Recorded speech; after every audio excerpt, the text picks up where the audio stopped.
Even now, I can't explain what it was, not fully.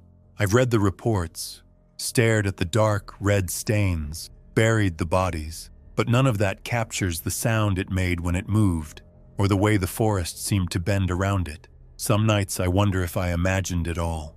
Most nights, I know I didn't. It started quiet. My third week as sheriff felt like a long exhale. The phone barely rang. Locals kept to themselves. I'd traded the chaos of war and military life for damp mornings, gravel roads, and endless woods. The kind of silence that feels sacred, until you learn what's hiding in it. The town didn't have a name you'd find on any map worth a damn. Just a scattering of stubborn homes in northern Oregon, where the redwoods stretch high enough to scrape heaven, and the fog never lifts. I wasn't looking for purpose, just somewhere no one asked questions, and no one did. They made me sheriff because no one else wanted the job. One morning, I was leaning against the cruiser with a cup of gas station coffee, watching mist curl between the trees. I had thought how lucky I was, how I might finally be done with blood. Then Connor's voice had crackled over the radio. "Got another one, Sheriff. Lady up on Crooked Bend says her cat didn't come home last night. Third this week." I sighed. "You think they're just running off or something else? Could be a coyote. Could be a neighbor with a pellet gun." "Copy. I'll check it out."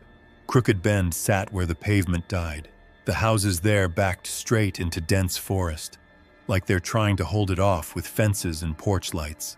When I pulled up, the woman was already outside. She looked like someone who hadn't slept in 2 days, maybe more. 12 years, she said, holding the leash like it still meant something. She never missed a night. I went through the motions, took notes, asked about any strange noises, anyone new in the area. She just shook her head and stared at the tree line. I told her I'd keep an eye out, but I already knew we wouldn't find that cat. Not that I cared anyway. That night I didn't sleep. I kept hearing dogs barking in the distance, frantic, desperate. Then, suddenly, nothing, just silence thick enough to choke on. The noise annoyed me, but I had no idea what was about to come. The next morning, I blamed the frantic barking on a mountain lion, maybe a black bear, something hungry and lost that spooked the dogs. That kind of thing wasn't uncommon this far up. Still, the missing pets were stacking up, and deep down, I didn't like the pattern. I started wondering if we had a psycho on our hands, some lunatic getting their kicks cutting up cats in the woods. I'd seen worse in Iraq. The idea twisted my gut. I wasn't ready to deal with that sort of crap again. I came here to get away from that. Nora, my deputy, didn't say much, just sipped her coffee slower than usual, and watched the tree line from the station window. She'd been around long enough to know things didn't go missing without a reason up here. The call came in before noon. Esther Bell. She'd lived alone on the edge of town, same place she'd been for 60 years. She said her dog was gone. No yapping, no struggle, just silence and a mess in the backyard. When I pulled up, she was sitting on the porch, pale and still. The back gate was torn open. A blood trail ran across the grass and disappeared into the woods. It wasn't just blood. It was hair, paw prints, claw marks in the dirt. Something big had come through. Esther didn't cry, but she looked hollow, like something had cracked inside her. "It wasn't a bear," she said, voice breaking as the words came out. "Or a cat.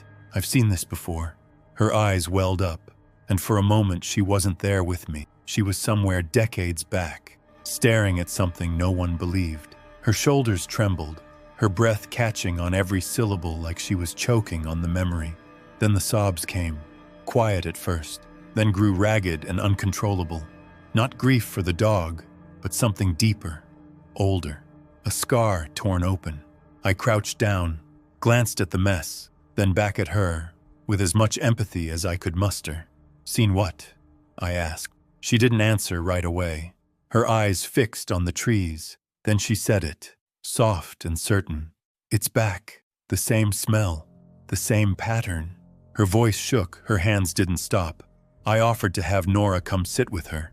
Esther shook her head and then suddenly took off, locking the doors around the house, one after another. Even the windows. I followed her, tried to calm her, told her we'd look into it. Maybe a cougar, but probably a psychopath. She grabbed my wrist before I could leave, with a grip too strong for someone her age. Her eyes were sharp and cold. "You don't know what you're dealing with, Sheriff," she said, her voice dropping to a rasp. "The first time I saw it, I was 19. We thought it was just a wolf, until we found my uncle in pieces behind the old sawmill. Nobody wanted to talk about it. They called it an animal attack and moved on. But I remember the smell, sweet and wrong, like rot and pine. I saw it once, barely a glimpse. It was late and I heard something outside, breathing like it was dragging chains through its throat. I looked out my back window, and there it was, low to the ground, hunched over, strange posture, moving like it didn't belong to this world. Its eyes caught the porch light just for a second. That's all I saw, but it was enough. I never forgot that stare. Please, Sheriff, you have to believe me. It's not a bear. It's not a person. There is some kind of monster out there, she pleaded with me, clearly desperate. I didn't argue, just nodded and got in the cruiser. Later that evening, Connor radioed in. He'd found the dog, or half of it, hanging from a low branch out near the gravel wash, gutted, completely torn apart. I stood beneath it a long time, staring, trying to understand what I was looking at. Didn't say a word. Still thought it might be a person. Didn't believe in monsters. Not yet. It didn't happen all at once. First, the porches got quiet after sundown. Then the gas station clerk started closing early. People who lived along the ridge road left their motion lights on all night, then stopped going outside after dark. No calls, no reports, just silence and drawn blinds. Then came the raids. Overturned dumpsters behind the diner and grocery store. Garbage scattered like something had torn through it in a frenzy. One man on Pine Hollow reported a break-in. Nothing of value missing, but a freezer in his garage had been emptied. Its contents dragged out onto the floor like something had gorged itself right there in the garage. Whatever was doing this had hands, or something close enough. The door to the garage hadn't been broken down. It had been opened, unlocked, unforced. Whatever did this knew how to use a door handle. The first serious incident came a week later. A camper, early 20s, alone, parked near the trailhead. Her screaming woke a couple staying in a nearby rental cabin. They found her crawling toward the road, half her thigh gone. She never said a word, just stared at the trees with wide, empty eyes. Connor was the first to call it in. He was pale when I got to the scene, arms locked tight around his rifle. "I saw it," he whispered, crouched in the underbrush, about 100 feet behind the camper. Not a bear, not anything I've ever seen. Almost got the bastard, but he was gone by the time I got the shotgun out. The fog rolled in before dawn, thick, low, and unnatural. By mid-morning it hadn't lifted. By noon it had swallowed the entire town. The air felt heavy, metallic. Sound didn't carry. The usual background hum. Chainsaws, dogs, someone hammering down on Ridgeview, vanished. Then the phone lines dropped. Not uncommon in this area. Rain, mudslides, could have happened just over the next ridge. Nora and I went out to check on a home up near Burnt Cedar. No one answered the radio. The family that lived there had called in some strange noise the night before, something scratching the walls. When we arrived, the place was silent. No lights, no sign of life. The front door was wide open, not kicked in, opened. Inside, we found a horrible mess. Furniture was overturned, a lamp still flickering on the floor. Blood had sprayed up one wall and streaked across the ceiling in an arc that stopped cold at the hallway entrance. No bodies, no sounds. It looked like a crime scene, a bad one. We backed out and agreed to secure the perimeter until we could call in forensics and the state police, soon as the phone lines were back up. It was beyond anything we could handle alone. But Connor didn't wait. Said he had a hunch, something about tracks he'd seen on the ridge trail 2 days earlier. Promised he'd check it out quickly and circle back. He never came back. We found his cruiser parked off the fire road. Door open. No radio. His footprints led up a deer path that ran along the ridge. Then the brush turned messy. Torn leaves. Mud scraped by something heavy. I followed it alone while Nora stayed with the vehicle. Found what was left of him about 100 yards in. What we found didn't look like a man at first, just a heap of torn fabric and pale shapes resting against a mossy boulder. But the badge was still pinned to what was left of his shirt. I didn't need to see more. I knew it was Connor. Whatever had taken him had done so with brutal efficiency and left just enough behind to send a message. The rest of him, gone. The phones were still out, and the fog hadn't lifted. It clung to the town like a shroud, thick enough to feel in your lungs. I hadn't slept since we found what was left of my deputy. Neither had Nora. Sending someone out to get help was out of the question now that Connor is gone. I needed Nora here. She was the one who suggested it. "We need to talk to Esther again," she said quietly, her eyes red-rimmed but clear. "She knows something, and after what we saw, I think she's telling the truth." I didn't argue. Not anymore. Esther opened the door before we even knocked. Her face was pale, her frame even smaller than I remembered. She looked like someone who had finally run out of fear and had nothing left but facts. She led us to the kitchen without a word. The place smelled like cedar and disinfectant. I watched her hands tremble as she poured tea, but when she finally sat down, her voice was steady. "I've had time to think," she said, "about what it was, what it might still be. I don't have answers, but I have memories." She had told us about a string of attacks in the late 60s, livestock gutted, hunters who never came back, remote cabins left in ruins. Everyone blamed the snow, the cold, wild animals, but Esther knew better. It was some kind of creature, but no ordinary animal. They never managed to track or kill it. Too stealthy, too smart. It only attacked when it knew it had the upper hand. Pets, loners, whatever it perceived as easy prey. I listened without interrupting. I didn't want to believe her, but nothing she said felt stranger than what I'd already seen. Then she leaned in, eyes fixed on mine. "There's someone else, a Caleb Finch, out past the quarry. He's not right in the head, but he's the only man I know who's survived something like this." "Survived?" I asked. "He saw what it did to his brother. No one believed him. After that, he stopped talking to people. But he knows the woods better than anyone. If you want a chance at making it through this, Sheriff, you'll need him." I hated the idea of dragging someone else into this, especially someone like that. But I had no choice. People were dying, and we couldn't expect outside help anytime soon. "Where exactly does he live?" I asked. Esther just pointed east. Caleb Finch lived past the quarry, down a dirt road that barely qualified as a trail.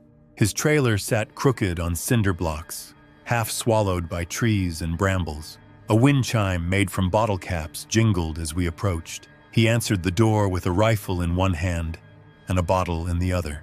But when he saw Nora beside me and recognized my face from town, he lowered the barrel without a word. "I heard about Connor," he said. "Figured you'd be coming sooner or later." We stepped inside. The place reeked of sweat, gun oil, and dried pine. Maps and photos were pinned to the walls. Deer carcasses, animal droppings, and claw-marked prints. "What do you think we are dealing with?" I asked, straight to the point. He didn't answer at first, just lit a cigarette and stared at the floor. Then he nodded. "I ain't sure what it is. Never was. But I've seen what it does, and it's the same now as it was when it took my brother. 8 years ago. Fast. Quiet. Rips clean through bone like it's paper." I watched his hands. They weren't shaking, just old and steady, like he'd been waiting for this. "You believe me?" he asked. "Yeah," I said. "We do." That seemed to matter to him. His face changed, like someone letting their shoulders drop for the first time in years. "I'd seen signs of a trail near where we found Connor," I explained. "Saw the brush torn up. Tracks too weird for a bear. Too long and deep for a man. Whatever it is, it was moving deeper into the forest." Caleb nodded. He rubbed his jaw, thinking. "Then that's where we go. We follow it. See where it leads. Maybe a den, maybe worse. But we've got to go after it before it starts considering the town as its territory. Tomorrow morning. It's too late in the day now. We'd be tracking in the dark, and that's suicide with something like this creature." He paused for a second, then continued. "I've been waiting a long time for someone to take this seriously," he said. We go in heavy, nothing less. He stood and walked to a locked cabinet. When he opened it, I saw what he meant by going in heavy. Rifles, scopes, a lever-action slug gun, and boxes of custom-loaded rounds. We made a plan. We'd head out at first light. I didn't know what we were walking into, but Caleb did. And for the first time, I didn't feel like we were walking blind. We left just after dawn. The fog had thinned, but it clung to the lower hollows like old breath. Caleb led the way, his movements slow but confident. The man moved like he knew the ground intimately, like the forest itself allowed him to pass. I carried my service rifle, chambered in .308, more than enough for any predator I'd ever faced. I had a sidearm too, and spare mags in my vest. Nora brought the 12-gauge pump loaded with slugs and carried a sidearm strapped to her thigh. Caleb packed a lever-action .45-70, the kind of gun built to drop grizzlies. He also carried a side bag of homemade gear, flares, 2 bear traps, something that looked like a silver hatchet. The sun never fully broke through. Pale light filtered between the trees, but the deeper we went, the darker it got. Caleb moved from hint to hint like he'd been reading a language I only half understood. Tufts of fur on bark, claw marks low on a tree trunk, strange footprints, a subtle twist in the trail where moss had been torn and regrown at odd angles. We stopped at the first real sign, a pile of fur and bones beneath a hollow tree. Small dog, maybe a fox, hard to tell anymore. Ribs snapped open, the skull crushed like a soda can. Everything soft had been gnawed away. The stench hit like a slap. Farther in, the woods darkened. The canopy thickened. Birds fell silent. Even the wind seemed to avoid that stretch of forest. Then we saw the second sign. High up in the crook of a cedar, we spotted something. Tattered clothing, and the unmistakable shape of an arm tangled in the branches like some kind of gruesome offering. It had been stashed away for later, like meat in a freezer. Nora turned away. Caleb didn't.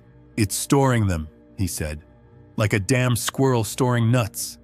This thing's smart, and it seems to frequent this trail." No one else spoke. We kept walking. Even the leaves under our boots sounded too loud. We hiked for hours. The trail became harder to follow, more erratic, more violent. Trees gouged at odd angles. Deep prints in the soil that looked like hands or paws or both. We passed what looked like a dog's jawbone, wedged deliberately into a stump. Eventually, we reached a clearing near a granite outcrop. That's when we found it. A shallow basin beneath the trees, littered with old bones and fragments, some clearly animal, others unmistakably human. The remains had been there a long time. It wasn't a feeding ground.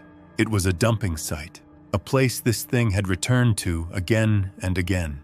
The stench was overpowering, and the silence was unnatural. Even the birds avoided this place, just rot and silence. Caleb crouched low, eyes on the tree line. "It's close," he whispered. "I can feel it." I flicked the safety off my rifle and raised it slowly. We began to circle the outcrop carefully, each of us scanning the dense underbrush, nerves pulled tight.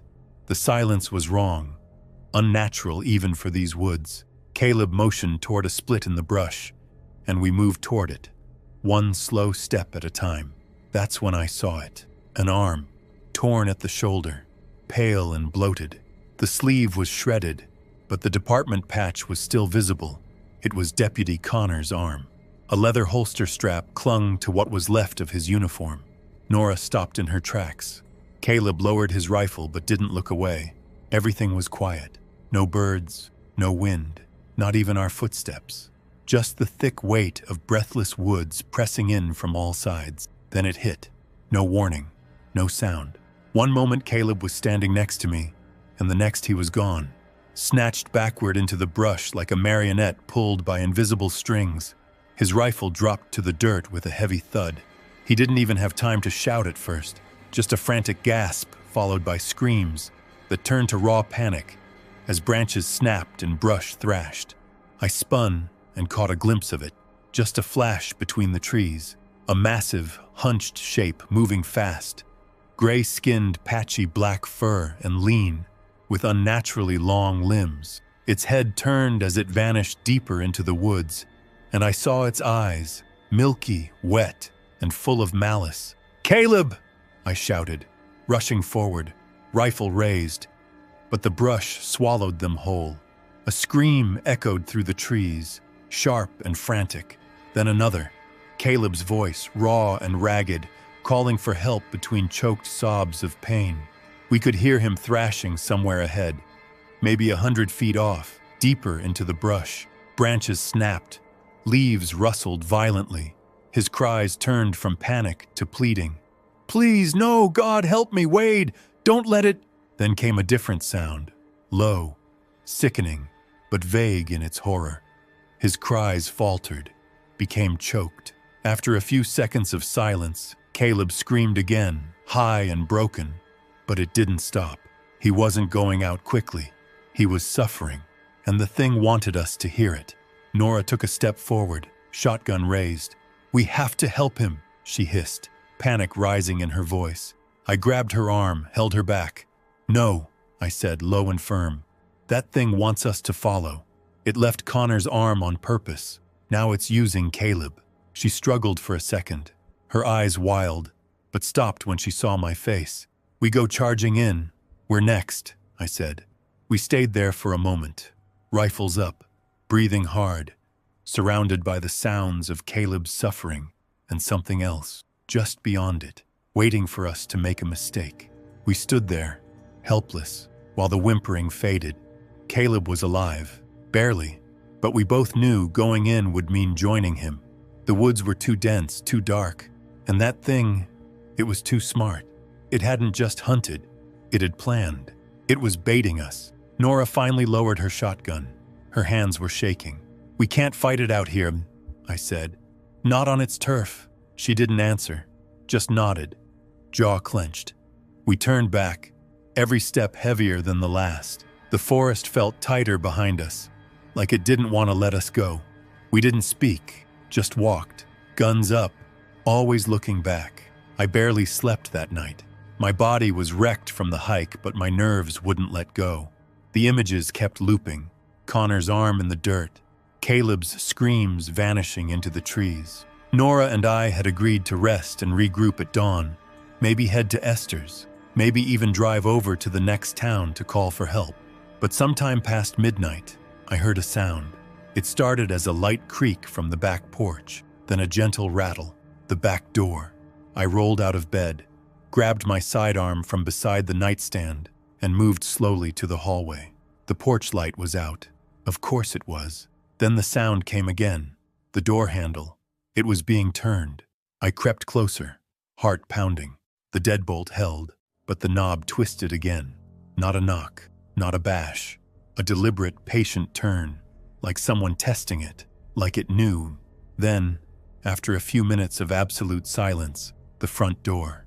I heard it from across the house. Same rhythm, same grip. Soft pressure on the knob. 1, 2, pause. Another twist. The sound of nails against metal, dragging slow. I moved to the front window, parting the curtain just enough to see. A shape, tall, hunched, stood barely within the streetlight's halo. I saw the curve of its spine, one shoulder raised higher than the other. Long arms reaching for the handle again. I raised my pistol, aimed through the glass, and fired twice. The creature vanished into the dark like smoke. It didn't make a sound. I backed away, breathing hard, pulse thundering in my ears. I could practically feel it moving around outside, circling the house. Then came a new sound, scraping against the siding, claws on wood. I turned to head upstairs when I heard a thump. Not from the ground floor, from above. I ran to the hallway window. Outside, just inches below, something was climbing. Clawed, furry fingers, long and splayed, reached up, grabbing the window frame. The face rose into view. Too long, too thin. Gray skin stretched over sharp bones. I froze. My body wouldn't move, not even to breathe. A face straight out of a nightmare. The features were wrong in every way. as if someone had tried to sculpt a man out of rotting wax and failed. The eyes, clouded, one almost black and gleaming, locked with mine. There was no animal panic in them, no hunger, just awareness, cold, intelligent, and watching me watch it. I fired again, through the glass. The window shattered. The creature let go immediately. I didn't wait. I grabbed the radio and finally got a signal. "Nora, it's here! My house! It's trying to get in!" Her voice crackled back, fast and clipped. "Stay put. I'm on my way. Do not engage." "Too late," I said. It already tried twice. I stood at the top of the stairs, pistol drawn, every light on in the house, waiting, listening, but it never came back. Nora arrived about 20 minutes later, out of breath and holding her shotgun like it was part of her. We didn't speak much, just locked the doors, pulled down every blind, and sat in the living room with our backs to the wall, guns in hand. The clock ticked too loud. Every creak of the floorboards made us flinch. We stayed like that until dawn broke in dull gray through the blinds. When she finally went home to change and shower, I waited by the radio, too wired to rest. She called me just minutes later. Her voice was quiet, tight. "It got in," she said. "What?" "My place. Ground floor window. Curtains torn. Mud and fur across the kitchen. One of the chairs tipped over. It was inside my damn house. And Wade, it pissed everywhere. My rug, the hallway, my bed, like it was marking its territory, claiming the place." My throat went dry. "You sure?" "It wasn't a leak," she snapped. "It was intentional. Pooled. Reeking. It wanted me to know it had been there." Neither of us spoke for a long time. That thing didn't just hunt. It knew exactly who we were, that we were the ones hunting it, and now it was coming after us. What creature on God's green earth would behave like this? I knew it would come back.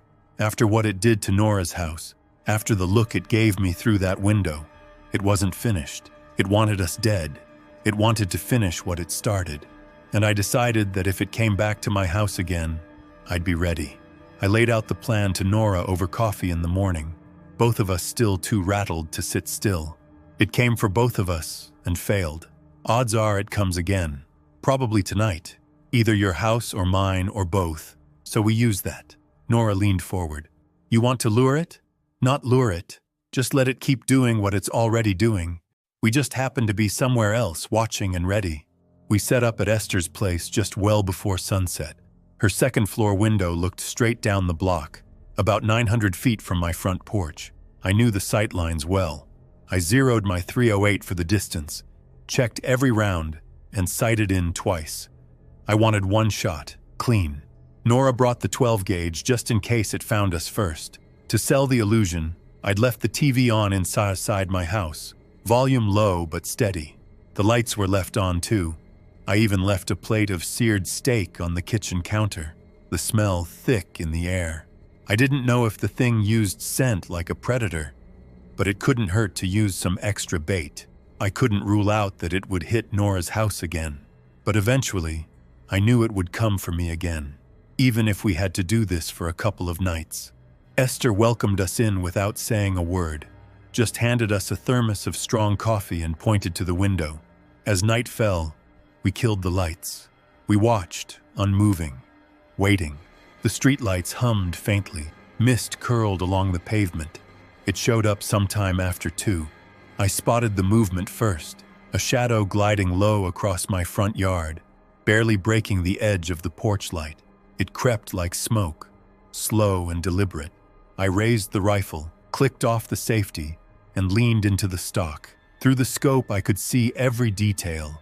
The long, hunched body, the limbs that bent wrong, the warped silhouette of its spine swaying like a pendulum. Then it turned toward the house, and I got my first real look. Jesus, I couldn't think of a better word. It looked like a werewolf, but not like the movies. No polished fur or noble posture. This thing was mangled, misguided evolution. Tall, maybe 7 feet if it straightened, but it never did. Its skin was ashen gray and tight across an asymmetric skeletal frame. Tufts of black hair sprouted unevenly from its shoulders and back. The face was worst of all, elongated, split-lipped, full of massive, yellowed teeth that looked half human, half wild. Its eyes caught the porch light, reflecting it like those of a canine. It stopped at the front door, just like before, placed its claws, on the handle and twisted gently, just testing. It tilted its head like it was listening to something, maybe the television I'd left on. Beside me, Nora shifted. "Now?" she whispered. "Just a second," I muttered. My finger hovered over the trigger. I wanted to see more. I needed to understand. It moved to one of the ground floor windows, sniffed the air, then turned toward the side of the house. That's when it stepped into full view, right into my line of fire. I exhaled and squeezed the trigger. The rifle barked. The creature jerked violently, thrown sideways into the porch railing. Wood splintered. It let out a sound, not a roar, but something worse. A choking, rasping scream that rose into a gurgling howl. It wasn't dead. It staggered, limbs flailing, one arm dragging uselessly behind it. Blood, dark, almost black, spattered across the siding. It looked up the street, right at me. Through the scope, I watched its chest heave. I hesitated for just a second, horrified by the sight of this thing. A crucial mistake. Then it dropped low and bolted into the trees. "Damn it!" I shouted. I'd hit it, hurt it, but it was still alive. We told Esther everything, from the shot to the way it fled. She listened in silence, eyes fixed on the floor, hands folded in her lap. When I finished, she finally looked up. "It'll stay gone for a while," she said, "but it's not done." "You think it's gonna come back?" Nora asked. Esther nodded. "That's what it does. It shows up, terrorizes the area until someone manages to scare it away or hurt it. Then it vanishes, moves on, finds somewhere quiet. A year, maybe 3, maybe 10, but it'll come back. It always does." We spent the next few nights camped out in my living room, taking turns watching through the windows. Then we did the same at Nora's. Nothing came. No sound, no tracks, no attacks on pets. The forest was still, but not in a comforting way, more like something holding its breath. The Oregon State Police finally showed up 3 days later. They ruled the attack on the family a bear mauling. Caleb's and Connor's remains, what little we recovered, were written off the same way. No questions asked, just generic reports filed and forgotten. We didn't argue. What could we say? That we had been attacked by a damn werewolf? The town slowly returned to normal, or pretended to. The fog lifted. Kids played again. But people didn't stop locking their doors at sundown. At least not now. But Nora and I couldn't just let this go. We stayed, waiting for the day it decided to come back. Someone had to. Sleep became a currency we couldn't afford. Every dream was a replay. The arm up in that tree, Caleb vanishing into the trees, screaming, the deformed face in my window. The fear didn't fade. It just got quiet, waiting beneath the surface, because we knew the truth. One day, it would return, probably when we least expected it, and then we might not be so lucky.